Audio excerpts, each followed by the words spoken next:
कहानी का शीर्षक है तांत्रिक का अभिशाप। गांव का नाम था श्यामपुर। यह गांव अपने सघन जंगलों और रहस्यमयी कहानियों के लिए प्रसिद्ध था। गांव के बाहर एक पुरानी हवेली थी जिसे लोग अभिशप्त हवेली कहते थे। इस हवेली के बारे में कहा जाता था कि वहां एक तांत्रिक ने अपनी तंत्र साधना से भयानक शक्तियों को जागृत किया था और तब से उस हवेली में अजीब घटनाएं होने लगी थीं। श्यामपुर गांव के लोग हमेशा इस हवेली से दूर रहते थे। गांव के बुजुर्ग कहते थे कि उस हवेली के भीतर एक तांत्रिक का भूत भटकता है जो हर किसी को अपनी चपेट में ले लेता है। एक दिन गांव के युवकों के एक समूह ने यह निर्णय लिया कि वे इस हवेली के रहस्य को सुलझाएंगे। इन युवकों में प्रमुख था रवि, जो गांव का सबसे साहसी युवक माना जाता था। रवि के साथ उसके दोस्त सुरेश, राजेश और मोहन भी थे। रवि और उसके दोस्त एक रात हवेली के बाहर एकत्रित हुए। उन्होंने तय किया कि वे पूरी रात वहां बिताएंगे और देखेंगे कि क्या वास्तव में वहां कुछ भूतियां हैं।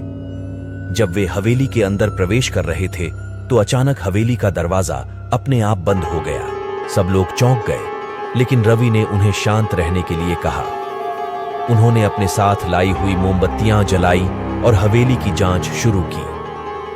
हवेली के एक कमरे में उन्हें एक पुरानी किताब मिली। उस किताब पर धूल की मोटी परत चढ़ी हुई थी। सुरेश ने जब किताब खोली तो उसमें तंत्र मंत्र और जादुई अनुष्ठानों के विवरण थे। रवि ने अनुमान लगाया कि यह वही तांत्रिक की पुस्तक हो सकती है जिसका हवेली के भूतियां होने की कहानी से संबंध हो सकता है। अचानक हवेली में हवा के तेज झोंके के साथ एक भयानक आवाज गूंज उठी। रात का समय हो गया था और हवेली में चारों ओर अंधेरा छा गया था। मोहन ने सुझाव दिया कि वे लोग अब वापस चलें, लेकिन रवि ने कहा कि वे यहां रुककर ही सच्चाई का पता लगाएंगे। तभी अचानक सुरेश ने चिल्लाकर कहा, मुझे यहां से बाहर जाने दो। उसकी आंखें लाल हो चुकी थीं और वह तंत्र मंत्र की भाषा में कुछ बड़बड़ा रहा था। रवि और राजेश ने उसे पकड़ने की कोशिश की, लेकिन सुरेश ने उन्हें धक्का देकर अलग कर दिया। रवि और उसके दोस्तों ने सुरेश को किसी तरह काबू में किया और उसे एक कमरे में बंद कर दिया।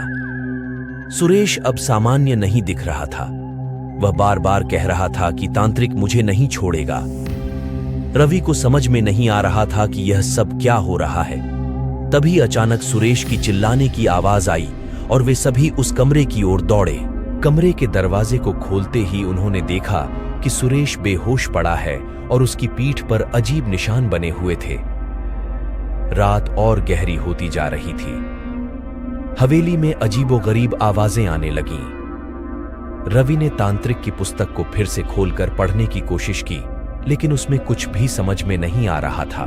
तभी अचानक एक तेज हवा का झोंका आया और पुस्तक उसके हाथ से उड़कर गिर गई। एक धुंधली परछाई ने रूप धारण किया और एक भयानक तांत्रिक का चेहरा उभर आया। रवि ने उस परछाई से बात करने की कोशिश की, लेकिन वह परछाई गायब हो गई। तभी उन्हें याद आया कि मोहन उनके साथ नहीं है। वे उसे खोजने के लिए चारों ओर भागे। हवेली के एक कोने में उन्होंने मोहन को बेसुध पाया।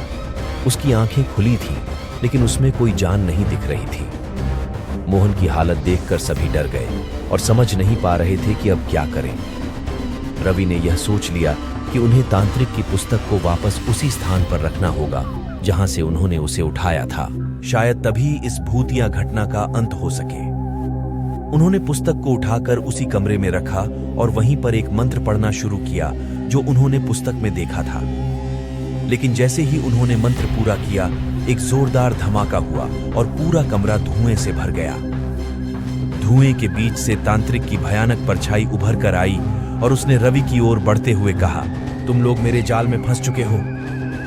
तभी सुरेश और मोहन ने मिलकर एक मंत्र पढ़ा और तांत्रिक की परछाई चिल्लाते हुए गायब हो गई। धुएं के छटते ही सब कुछ सामान्य हो गया। सुरेश और मोहन को होश आ गया और वे सभी अब ठीक महसूस कर रहे थे। उन्होंने महसूस किया कि तांत्रिक का भूत अब हवेली से चला गया है।